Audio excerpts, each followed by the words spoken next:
ऐसे ही सेशंस होने चाहिए जहां पर सारे मर्दों को बैठा के बताया जाए कि आप सारे मुजरिम हैं। ठीक है ना, उनको बता। You know about illegal touching. Illegal touching क्या होती है? अगर आपने अभी तक हमारा YouTube चैनल सब्सक्राइब नहीं किया तो चैनल को सब्सक्राइब करें। तो उसके पीछे भी उस माँ की तरबियत होती है कि जिसने अपने बच्चे को ये नहीं सिखाया कि भाई तुम मजबूत तब होगे अगर तुम खातून पे हाथ नहीं उठाओगे। ये कन्फेस, हमें इसको कन्फेस करना चाहिए ना। तो आपकी सारी बातें आई एग्री, मैं मानती हूँ। और मैंने वहां बैठे मुझे ऐसे फील हो रहा था कि जैसे वो ये हम साबित हो रहे हैं कि हम सारे मुजरिम हैं। सो वी ऑल आर, क्या आप कहते हैं कि जुर्म करने वाले हैं। इस वजह से हम सब लोग यहाँ पर मौजूद हैं। और कोई मेल इसलिए नहीं है क्योंकि देखें वो कहीं इन्वॉल्व ही नहीं है। सो इन द सेंस, अगर आप देखें the scenario of domestic gender based violence, तो यस कि वाकई ही में अगर हम जो डोमेस्टिक जेंडर बेस्ड वायलेंस है, जो घरों में जो वायलेंस हो रही होती है, उसमें अल्टीमेटली हमेशा खातून का ही जुर्म होता है। मैं भी कन्फेस करती हूँ इस चीज़ को और मेरा ख्याल है हम सबको भी करना चाहिए। लेकिन जब हम सोसाइटल जेंडर बेस्ड की बात करते हैं ना, अगर हम सोशल जेंडर बेस्ड वायलेंस की बात करेंगे तो सर उसमें अब यहाँ पर जो मर्द हजरात हैं उनसे माजरत के साथ, वहां पर majority most of the time खवातीन का कसूर नहीं होता। तो वहां पर हमें काउंसलिंग की ज़रूरत होती है मेल की। जस्ट लाइक अगर हम बात करें, अभी उन्होंने कहा कि एक बुरा जेस्चर है, ठीक है ना, जो अगर हम समझ लें कि माइनर से भी माइनर जो सेक्सुअल अब्यूज़ की जो टाइप्स हैं, वहां पर मेरा नहीं ख्याल के पीछे किसी खातून का हाथ होता है। तो वहां पर हमें, मेरा ख्याल है कि gender based, societal gender based violence के लिए ऐसे ही सेशंस होने चाहिए जहां पर सारे मर्दों को बैठा के बताया जाए कि आप सारे मुजरिम हैं। ठीक है ना, उनको बताया जाए कि you should be strong enough. आपको अपने अंदर इतनी स्ट्रेंथ पैदा करनी है, आपको अपने अंदर इतना करेज पैदा करना है और इतना मजबूत होना है कि कोई, क्या कहते हैं कि मिस वर्ल्ड भी आ जाती है तो आपने स्ट्रॉन्ग बन के बैठना। ठीक है ना, ये हम अपने बच्चों को, मैं अपने बच्चों को सिखा रही हूँ। वुड यू बिलीव कि मेरे माशाल्लाह से 4 बेटे हैं जिनको मैं ये चीज सिखा रही हूँ कि कोई सुपर ह्यूमन नहीं है आप। ठीक है ना, आप सुपर ह्यूमन तब बनेंगे जब आप अपने अंदर क्वालिटीज पैदा करेंगे। ठीक है ना, सो ये चीजें मैं कहती हूँ। और ये भी जरूरी नहीं है कि हम बच्चों को ही सिखाएंगे। ठीक है ना, जो पहला वो उनका पॉइंट था वो बड़ा स्ट्रॉन्ग था। और मैं भी, जिसे कहते हैं, मैं भी इसमें बिलीव करती हूँ कि जब किसी जनरेशन की हमें ग्रूमिंग करनी होती है तो उसका बेड़ा जो होता है वो खवातीन के सर ही होता है, क्योंकि खातून ही माँ होती है, खातून ही बहन होती है, खातून ने ही अपने बच्चे को सिखाना होता है, जो भी कुछ सिखाना होता है। नो डाउट के वो है, लेकिन जो अब बड़े हो गए उनको भी तो सिखाना चाहिए ना, जो बड़े हो चुके हैं।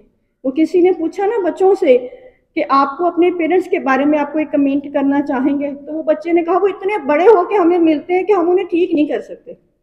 सो मैं ये जुमला कहती होती है हस्बैंड हजरात के लिए विद ड्यू रिस्पेक्ट कि जी वो इतने बड़े होके मिलते हैं कि अब हम उनको कैसे, हमें खुद को मोल्ड करना पड़ता है। लेकिन अब जो दौर चल रहा है उसमें हम अब, जिसे कहते हैं ना, अब ये सिखाना चाहिए कि बोथ ऑफ द पर्सन्स, जब शादी होती है तो हमेशा माँ अपनी बेटी को ही सिखाती है, बेटी जिद्दा कहेंगे, बेटी जैसे कहेंगे आपको, आपने ही खुद को सेक्रीफाइस करना है। सो बोथ पर्सनैलिटीज की ग्रूमिंग होनी चाहिए कि बोथ को अकोमोडेट करना पड़ेगा। तो बहुत सारी ऐसी खामियां होंगी खातून में कि जो मर्द को करना तो पड़ता ही है, करते भी हैं। सो अगर हम उनकी ग्रूमिंग इस हिसाब से करेंगे तो वो बेहतर एक जिसे कहते हैं ना, एक अच्छा एक मुआशरा जो है वो ज़्यादा अच्छे तरीके से वो चलेगा और हम सोसाइटी के अंदर भी इस जेंडर बेस्ड वायलेंस को ख़त्म कर सकते हैं।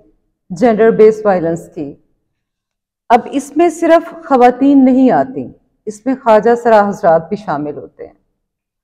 तो आप ये देख रहे हैं कि ये हमारी रीत पुरानी पड़ी हुई है, चुप कर जाओ, किसी को ना बताओ, अच्छा नहीं लगता, बड़े हैं, बुजुर्ग हैं, कोई बात नहीं। यहाँ पर आकर आपको किसी ने ये नहीं गाइड किया कि सबसे पहले इस्लाम ने आपको कितना तहफ़्फ़ुज़ दिया है। सबसे पहले रसूल पाक ने आपको कितना तहफ़्फ़ुज़ दिया है। बीइंग अ मुस्लिम हमारी जो बुनियाद है वो हमारी एथिक्स, हमारा जो कल्चर है वो हमने इस्लाम से अडॉप्ट करना है, ना कि अपनी मॉरल वैल्यूज़ हमने बना के रख देनी है। तो सारी बात आज हमारी इसी पर होगी। अफसोस के साथ ये कहना पड़ता है कि सिर्फ पाकिस्तान नहीं, वायलेंस की बात आती है, आप ये ना समझें कि यूरोपियन कंट्रीज जो हैं या अदर कंट्रीज हैं या भारत है या दूसरी कंट्रीज हैं वो इससे पाक हैं, ऐसा कुछ भी नहीं।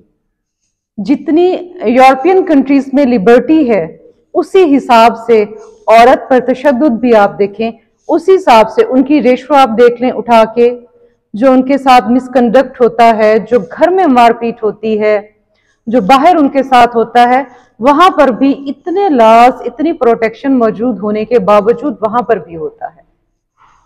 आज हमने इसी बात को डिस्कस करना है और डिस्कस तो हम हमेशा करते हैं। जैसे एहसन साहब आए, उन्होंने भी ये सारी बातें की, लेकिन मैं चाहती हूँ कि मैं आपसे वो बात करूं जो आपके काम आ सके।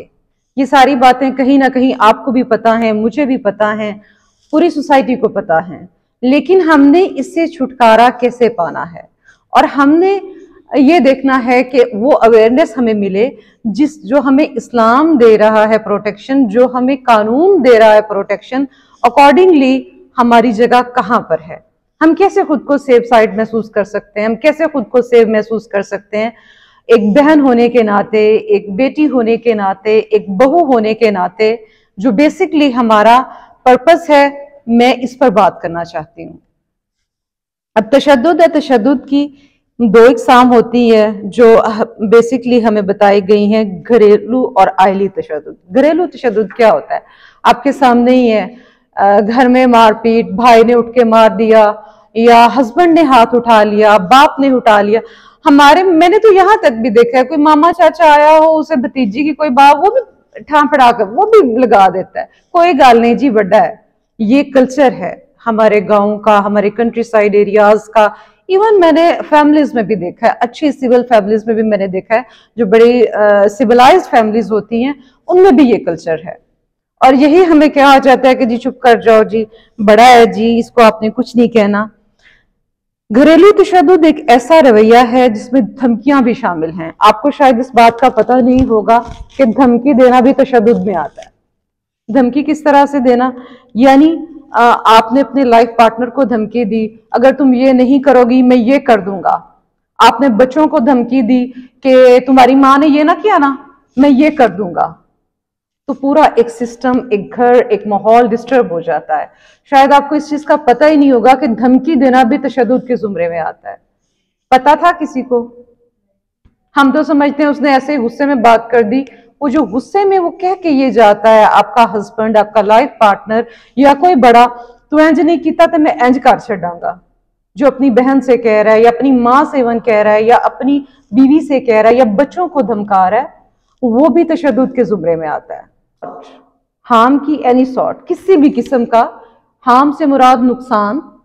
अब हम इसको तशद्दुद की सेंस में ले लेते हैं, किसी भी तरह का, आपको रास्ते में रोक लिया, आपको धमकाया, आपका पर्स छीनने की कोशिश की, कोई भी, एनीवन, चाहे वो बाहर का। ये नहीं है कि तशद्दुद सिर्फ घर तक रिलेटेड है, बाहर भी तो औरतों के साथ क्या कुछ होता है। के कुछ हकूक हैं हमारे मुआशरे में, इस्लाम ने, कानून ने जो हकूक दिए हैं हमारी, वो बहनों को उन हकूकों का अभी तक पता ही नहीं है। मैं सिर्फ एक छोटा सा मैसेज कन्वे करना चाहूँगा आप लोगों को कि औरत क्या है। औरत माँ है, औरत बहन है, औरत बीवी है।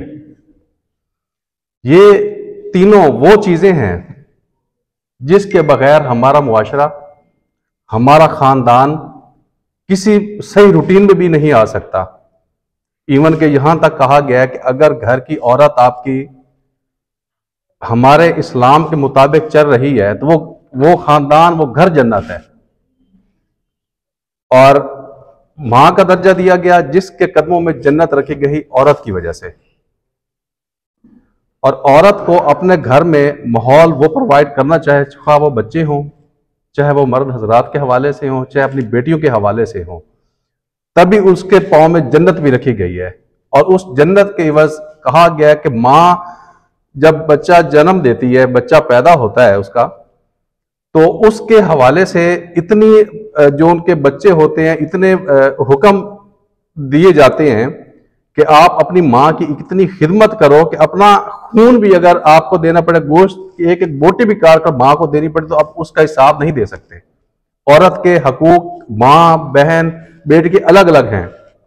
और लास्ट में मैं जस्ट इतना कहना चाहूंगा कि आप लोग बहुत खुश नसीब हैं कि आपको वो, जो मैं नाम तो नहीं जानता उनको, जिन्हें जी इरम एजाज, जिन्होंने इतना मैसेज आपको अच्छा कन्वे किया और फिर मुझे मैम साहबा ने आकर मुजरिम की डेफिनेशन भी बयान कर दी। तो इंशाल्लाह क्योंकि मैं भी इसी प्रॉपर तैयारी में नहीं आया था, तो जब नेक्स्ट टाइम आएंगे, जैसे सेशन वो कह रहे हैं कंटिन्यू होगा, तो अच्छे तरीके से मजीद आपको भी गाइडलाइन देंगे। और लेकिन घर औरत के हवाले से जितना हो सके आप लोग भी उसमें अपने जो हकूक हैं उसको हासिल करने के लिए इल्म हासिल करें, फाइनेंशियली तौर पर अपने आप को स्ट्रॉन्ग करें। कायनात में तीन ही जेंडर हैं, मेल, फीमेल या ट्रांसजेंडर। तो जहाँ कहीं भी ह्यूमन होंगे तो ये जेंडर होंगे ना, इसके अलावा तो कोई और जेंडर नहीं है। तो मतलब जहाँ मेल एंड फीमेल का इंटरेक्शन होता है, जहाँ दोनों की एग्जिस्टेंस होती है, तो जीबीवी के चांसेस भी सिमिलर उन्हीं प्लेसेस पे पाए जाते हैं। तो हमें हर जगह पे ये देखने की ज़रूरत है, ये बताने की ज़रूरत है कि जीबीवी जहाँ भी, लाइक वो वर्क प्लेस पे हो सकता है, कम्युनिटी में हो सकता है, वो डोमेस्टिक लेवल पे हो सकता है, तो उनको रिपोर्ट करने के भी काफ़ी सारे मैकेनिज्म हैं, बहुत सारे लॉज हैं जिनकी अवेयरनेस देने की ज़रूरत है। अच्छा, मैं यहाँ बात करूँगा दो चीज़ों की जहाँ पैरेलल में ज़रूरत है। एक ये कि हम लोगों के बिहेवियर्स चेंज करने में अपना रोल प्ले करें, अपनी फैमिली में जहाँ तक हमारी रीच है, जहाँ तक हमारी आवाज़ है, हम वहाँ तक पहुँचाएं और लोगों के बिहेवियर चेंज करें कि जीबीवी को वो मेंटली वो एक्सेप्ट करें कि जीबीवी का किसी भी लेवल पे, किसी भी स्टेज पे कोई जवाब नहीं बनता, वायलेंस किसी भी जगह पे एक्सेप्टेबल नहीं है।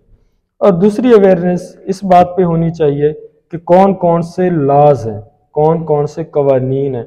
अगर मैं वर्क प्लेस पे हूँ, किसी ऑफिस में काम करती हूँ, तो वहाँ मुझे अगर जेंडर बेस्ड वायलेंस फेस करना पड़ रहा है तो मैं कैसे रिपोर्ट कर सकती हूँ, उसके लिए क्या क्या लॉज हैं। आज हमारे साथ senior advocate miss Iram Ejaz साहबा भी हैं, मैं उन्हें भी रिक्वेस्ट करूँगा वो ज़्यादातर बात लॉज पे करें कि